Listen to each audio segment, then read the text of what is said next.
Right. Hi. I'll start off by asking how many bilingual people there are in this room. Can you? Oh, yeah.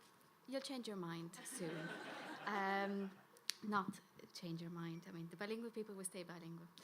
Um, so I'll talk about some of the very common myths that everybody or a lot of people believe concerning bilingualism. So the first one is that you're only bilingual if you speak two languages fluently or if you speak two languages equally well. So a lot of people say, oh, I'm not really bilingual because I speak English really well, but I don't speak my second language as well as English. But actually, that's not true. You can still be bilingual if you can handle the two languages, use them, communicate, understand. So it's not a requirement to be equally fluent in two languages. The second point is that a lot of people think that bilingualism is a problem. So there's a lot of myths that associate bilingualism with confusion, with difficulties, and one of them is the fact that bilingual children start speaking later. You'll hear that a lot. I work a lot with families, with parents, and that's a blanket problem solver. Oh, don't worry, your child is bilingual, that's why they're not talking. But if a monolingual child is not talking, nobody says anything. They think, oh, there might be a problem there. But if the child speaks more than one language, the answer is, oh yeah, it's bilingualism. So bilingualism is actually the cause, or is seen as the cause of language delay. And we know that in reality, that's not the case. The third myth is that having two or three languages, again, at home can cause confusion for a child. I've rarely heard that bilingual adults are confused, because an adult can easily say to you, I'm not confused at all. But for children, as soon as, again, there might be a child pausing or thinking, oh, the child is confused. Or the child goes from language A to language B, again, we think they're confused. And we know that bilingualism is not a cause of confusion, is not a source of confusion, and mixing is quite natural. Going from one language to the other is something that bilinguals do regularly, and it's not a symptom of or a sign of confusion. The fourth myth, it's better to wait to introduce a child to a second language later on. So again, some parents, some adults think that you need to have one language really well established before you can move on to the second one.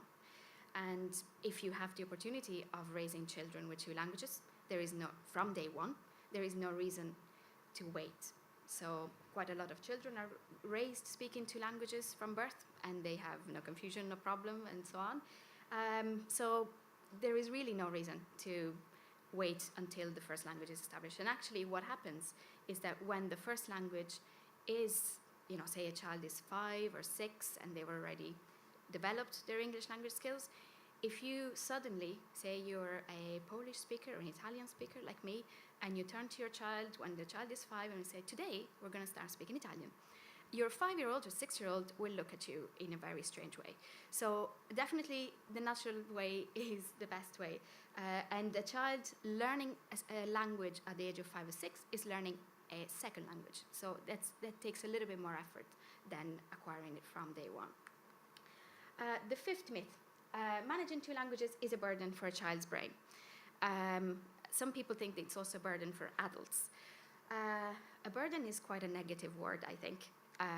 But definitely, bilingualism and juggling two languages, and you will know yourselves, can be, well, it takes effort. It takes a lot of, thinking, switching from language to the other. I know I can use language A only with certain people and language B only with others. I use one language only in a work environment. I use the other one for conversations that are a little bit more emotional. So I'm juggling languages on a daily basis, and all bilinguals juggle these two languages. We say juggle or manage or use these two languages. And this is a great exercise for the brain. So there's quite a lot of research that shows that there are cognitive advantages to using the two languages, to switching one off and turning one on. And these cognitive advantages are seen in children, in adults, and not only in adults who were raised bilingual, but also in adults who learn a second language later on in life. And the benefits are found throughout the lifespan. So actually, there are more and more programs now that are trying to teach foreign languages to elderly people to delay the onset of dementia and other issues that have to do with the aging brain. So definitely bilingualism is not a burden, but it's a great exercise for the brain. The sixth myth, only children and young people can learn a language successfully. And a lot of people say children are like sponges and they learn anything. They do learn a lot and very quickly in the first 5 or 6 years of life. You just see they were just like this and they become humans. But actually, success in language learning can come in many, many different ways. And adults can be very, very successful language learners. We think that there's a critical period, and after that period, it's quite difficult to become exactly like a native speaker. But really, successful language learning doesn't always mean that you want to become or that you will become a native speaker. So I'm not a native speaker of English.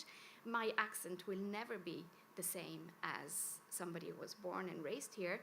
But I can have a conversation with a lot of people about lots of topics. I consider myself a successful adult language learner. So definitely, adults have a lot of skills to acquire and learn other languages. And children have the facility that their brain is so plastic that they learn quite quickly. So children are good language learners, but adults and also elderly people. I've taught a lot of people who were over the age of 60, they were amazing language learners because they were really motivated and they had a gift for language. Some of them did. The seventh myth. If you have a learning difficulty, you can successfully learn a language. And then again, this is similar to the one of the first myths that I talked about. This is a blanket answer. So I have dyslexia, so I can't learn Irish. Who said this? It's not written anywhere. And there is no research that shows that if you have any sort of learning disability, you can not learn languages. There are individual cases, and people will need to look at each individual case, but this cannot be a blanket answer, as I said before. The eighth myth. If you're bilingual, you're clever, you're smart, because bilingualism makes you intelligent. And this, as I said before, there are some really negative myths concerning bilingualism, and then there's a whole lot of positive fake news about bilingualism. So if you're bilingual, you're smart. And there are headings, if you Google it, you will find newspaper headings saying bilingualism makes you smart. Now, I mentioned cognitive development and cognitive enhancement in the use of two languages. That is true, but that does not correspond to intelligence, and there is no way to really actually scientifically measure something like this. So these are just headings, and it's not really scientifically proven. The ninth myth. If you're bilingual, you don't get dementia. Again, this stems from all of the research on elderly people and on dementia. And there is quite a lot of recent research that shows that if you are using these two languages regularly, even if you were not bilingual from birth, the regular use over a prolonged period of time of two languages gives you an advantage over people who don't use these two languages regularly. And it's been found in studies from the US and Canada that people who are bilingual have a delayed onset of dementia. But delayed onset means that they get it around 3, 4, 5 years later than monolingual people, but it's not that they don't get it. So it's wrong to think that if you're bilingual, you don't get dementia, but I'm sure everybody in the audience agrees with this. The last point, being bilingual is special and unique. Maybe I would like to be able to say that it's amazing, it's special, it's unique, but it's not unique at all. There are more bilingual people and multilingual people in the world than there are monolinguals. And so then it's not unique. And all of the earlier myths that I talked about are stemming from the idea that bilingualism is strange. Bilingualism is something that only concerns a few people. But the latest census, now we don't have the really latest figures from last year, but the figures from 2011 show that there's 500,000 people in Ireland who use more than one language on a daily basis. There are also, these are foreign languages, so migrant languages.